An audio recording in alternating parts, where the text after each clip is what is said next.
Et si Dan a pu dire tout à l'heure que notre poumon vert, c'était le bois, oui, notre poumon vert, c'est le bois. Et le site des Corrigans, il y a aussi un bois, mais c'est un bois que nous ouvrirons dans les premières semaines au public. Daniel l'avait dit le 26, c'est dans notre programme. Oui, ce site, il doit être réouvert au public dans le bois, mais il doit surtout être utilisé aussi pour faire du logement sur ces parties constructibles. Donc, je crois que vous connaissez tous ce site des Corrigans. On aurait pu ici montrer des photos et on n'aurait pas été très fiers de nous parce que c'est un endroit magnifique. Enfin, c'est un endroit qui est sur un site magnifique. Il est dans un état déplorable. Il a été acheté en août 2005. Il a été utilisé notamment par le Centre permanent d'initiative à l'environnement, le CPIE, je crois jusqu'à 2011-2012. Et nos enfants ont eu la chance de pouvoir y accéder parce qu'il y avait effectivement des classes de découverte du littoral, etc. Mais cet ancien centre de vacances est depuis pas on peut utiliser. Je n'oublie pas qu'il y a des bridgers qui jouent très régulièrement et c'est très bien dans un des bâtiments. Mais le site, il est très important. Il fait 27 500 mètres carrés, donc c'est un site énorme et nous en avons 12 500 qui sont constructibles. Donc plus de 20 ans sans que ce site ne voie des enfants comme il y en avait avant, des gens qui y habitaient à l'année, je crois qu'il faut que ça s'arrête. Il faut qu'on utilise le site des Corrigans rapidement, tout de suite, pour y créer des nouveaux logements. Bien sûr, pour revenir sur ce qu'a dit Lily, intégrer, et on fera aussi de la rénovation probablement dans les bâtiments, mais là, je veux aussi vous parler d'abord des parcelles qui sont constructibles. On respectera cet environnement qui est magnifique. On aura peut-être tous demain envie d'aller habiter sur le site des Corrigans, mais hélas, je pense qu'il y aura quand même qu'une quarantaine peut-être de logements selon les règles de l'urbanisme actuel.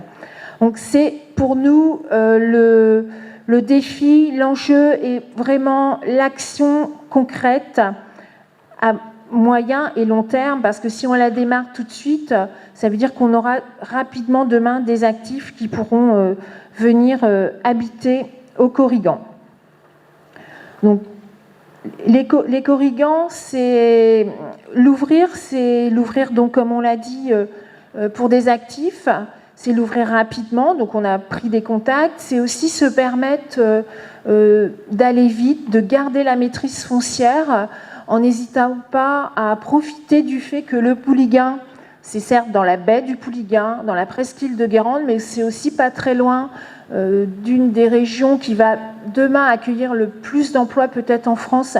Je pense à Saint-Nazaire et demain aux constructions qui auront lieu dans les chantiers navals. Donc on s'est déjà rapproché de toutes ces personnes-là et demain on espère être élus pour faire ça très concrètement, pour donc ouvrir le domaine des Corrigans à de l'habitat qui sera mixte, parce que c'est vrai quand on parle d'équilibre, de résidents principaux, de résidents secondaires, on a besoin d'avoir des actifs qui restent des actifs, c'est-à-dire on a besoin des enfants, on a besoin des gens qui consomment dans nos commerces, qui vont à nos spectacles culturels, qui demain nous aideront aussi dans les associations, qui s'engageront aussi très probablement. Et pour faire ça, on proposera une boîte à outils qui permet de faire de la location, parce que on a aussi besoin d'avoir de la location à l'année, de l'achat, puisque pour le modèle économique, on sait très bien là aussi qu'on aura besoin, pour qu'un bailleur nous suive, un opérateur nous suive, très probablement de vendre une partie de l'habitat, et que peut-être demain le risque de faire ça, c'est que ça devienne de la résidence secondaire, mais nous, on fera de l'équilibre, vraiment le leitmotiv, et donc pour faire ça, il faut avoir une solution de mixité. Donc l'habitat au cœur du programme, c'est les Corrigans, demain enfin réouvert, enfin utilisé pour tout le monde, avec quelque chose qui est là aussi pour préserver notre argent public, l'argent public que les contribuables du Pouliguen ont mis sur les Corrigans. Je pense que c'était une excellente idée d'acheter le centre de vacances des Corrigans. Il fallait le faire. Ça permet à une ville comme le Pouliguen, en bord de mer, d'avoir encore de la maîtrise foncière. Et donc demain, on le fera aussi en respectant nos finances et en trouvant des solutions qui nous permettent de garder la maîtrise foncière. Pour le moment, les corrigans, ils nous coûtent des taxes foncières, ils nous coûtent en termes d'image aussi, puisque c'est fermé, c'est dans un état délabré. Mais demain, ils vont nous rapporter surtout des habitants et donc un dynamisme au Pouliguen. Mais c'est vrai qu'il faut aussi qu'on soit vigilant sur nos finances. Et je vais demander à Pascal Ledieu de nous rejoindre pour qu'on parle un peu finance, de comment on voit aussi tout ça et comment notre programme et ces questions structurantes de logement, demain on va pouvoir les financer. Merci Pascal. Merci Fabienne. Bonsoir mesdames, bonsoir messieurs. Il ne vous aura pas échappé qu'on est en période électorale. Et donc, dans un contexte d'année électorale, les comptes de l'année précédente ne sont pas encore consolidés. Donc, nous assumons dans le choix de la prudence. Donc, il n'y aura pas d'annonce de plan pluriannuel d'investissement chiffré à ce stade. Un programme chiffré suppose de connaître précisément notre capacité d'autofinancement, notre niveau d'endettement et nos engagements en cours. Tant que ces données ne sont pas consolidées, nous préférons la sincérité à l'affichage. Alors, je peux vous fournir quand même quelques chiffres qui sont issus du débat d'orientation budgétaire du lundi 2 mars 2026. Donc, les recettes de fonctionnement pour la commune se sont élevées à 11 412 000 euros et les dépenses de fonctionnement à 9 870 000 euros. C'est assez simple de faire le calcul. La capacité d'autofinancement, c'est 1 542 000 euros brut.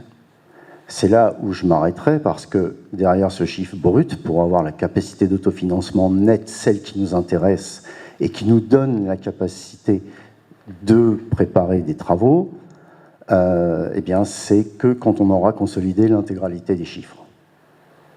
Alors, je vais quand même vous décomposer un petit peu la façon dont nous voyons les choses. Sur l'année 2026, donc le budget sera un budget de transition. Nous réaliserons des études financières et patrimoniales détaillées, un diagnostic des bâtiments appartenant à la commune et à la réalisation des travaux urgents liés à la sécurité. La sécurité, ça a été évoqué, donc c'est dans tous les sens. Nous ne reviendrons pas sur les investissements déjà réalisés pour les futurs travaux, car cela reviendrait à jeter l'argent des contribuables par les fenêtres, votre argent. L'objectif est de stabiliser la situation avant d'engager la commune dans des investissements lourds. Entre 2026 et 2027, priorité aux études et à la maîtrise des charges. Plusieurs études structurantes seront lancées, mobilité et stationnement, mutualisation avec Cap Atlantique. Je pense que nous avons à ce niveau-là moyen de faire quelques économies, optimisation des dépenses, maîtrise énergétique et renégociation des emprunts quand cela est possible. Parallèlement, nous entendons agir sur les charges de fonctionnement, politique RH adaptée aux besoins, mutualisation de certaines fonctions support et vigilance sur les dépenses contraintes. Pas d'augmentation des impôts du fait de la municipalité. Et j'insiste sur le fait que c'est du fait de la municipalité. Vous savez très bien que dans le calcul des impôts et de la taxe foncière bâtie ou non bâtie, l'État lui-même fixe les augmentations. Ensuite, la municipalité peut appliquer un taux en augmentation ou pas. Donc, chaque investissement devra être soutenable dans le temps. Enfin, 2027-2028, des projets structurants, oui, sous condition.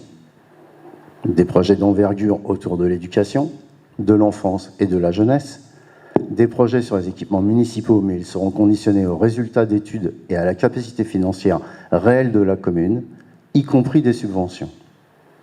Les investissements seront également repensés à l'échelle des quartiers, Fabienne l'a évoqué en début de réunion, afin de garantir une meilleure lisibilité et une équité territoriale.